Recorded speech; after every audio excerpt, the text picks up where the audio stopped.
I want to be precise about what I did because people tend to romanticize it when they hear it secondhand.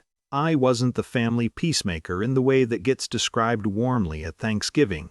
I wasn't warm and wise and beloved for my patients. I was a system, a router. Family conflict came in through one end, passed through me and came out the other side, smaller and safer and easier for everyone else to live with. I did it automatically the way you breathe. I didn't know I was doing it for years. My name is Tess. I'm 44. I have a brother named Joel, an aunt named Brenda, a mother named Kathleen, and a cousin named Marcus, who I had been quietly keeping tethered to the rest of us since his father died in 2016. None of them would have described my role the way I just did. Most of them would have struggled to describe my role at all. That was part of the problem. It wasn't a dramatic decision. I want to be clear about that too, because the story sounds like it should have a breaking point. One too many phone calls, one too many times I was handed someone else's fire to hold. But that's not what happened. What happened was a Thursday in February. My therapist asked me what I actually wanted from my family relationships. Not what I provided, not what I managed, what I wanted. I sat there for a long time. I couldn't answer. And in the silence, something clarified, not dramatically, just quietly, the way things do when you finally stop moving long enough to see them. I drove home, and I made a decision that felt very small. I was going to stop anticipating. I was going to wait and see what happened if things were allowed to just happen. The first test came 3 weeks later at Sunday dinner. Joel said something to my mother about her finances. Blunt, slightly sharp, the kind of comment I would normally have softened before it landed or redirected before it escalated. I felt the familiar pull to intervene. I reached for my water glass instead.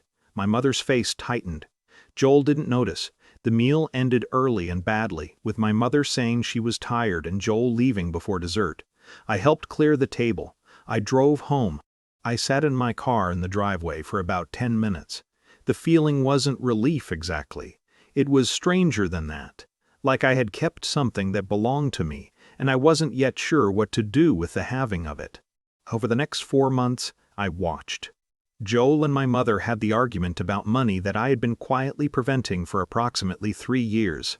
Without me absorbing the early pressure, softening Joel's tone, translating my mother's anxiety into something he could receive, they had it directly. It did not go well. By April, they were speaking in the specific clip sentences that mean two people have decided to maintain form without content. Brenda sent an email in March that I would normally have intercepted at the draft stage. She had a habit of calling me before sending anything incendiary, and I would talk her down or suggest revisions. She didn't call this time, probably because I had been less available, less instantly responsive. The email went to 14 family members. It fractured something that had been fragile for years. Marcus stopped texting in April. Not dramatically, just gradually, then completely. I had been the one who remembered his birthday, checked in after hard anniversaries, kept him on the periphery of family events. Without that, he drifted. I'm not sure he even noticed it as a decision. I noticed. I sat with it. I didn't reach out. The summer reunion had been on the calendar since January. Someone had to book the venue, coordinate the dates, manage the group chat, navigate the 17 competing preferences about location and timing. That someone had always been me. I didn't do it. By June, the planning had stalled completely. My mother called, frustrated, and asked why nothing was coming together. I said, as calmly as I could, I'm not coordinating it this year. A long pause. Then who is? I don't know, I said. That's a good question for the group. She went quiet in a way I recognized, not anger but recalibration. The sound of someone beginning to understand the shape of something they'd always taken for granted. The reunion didn't happen.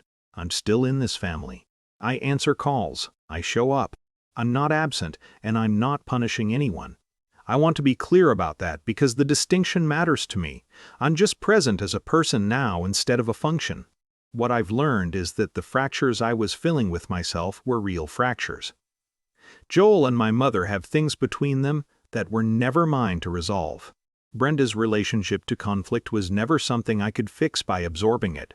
Marcus's grief was his, and my attention was a substitute for something I couldn't actually provide. I held their peace for 15 years. It was never mine to hold. That's not a triumphant conclusion. Some of those relationships may not recover. Real people are hurting in ways that my stepping back exposed but didn't cause. I'm still learning the difference between those two things. Most days I think I'm doing the right thing. Some days I just miss being needed, which is its own thing to sit with.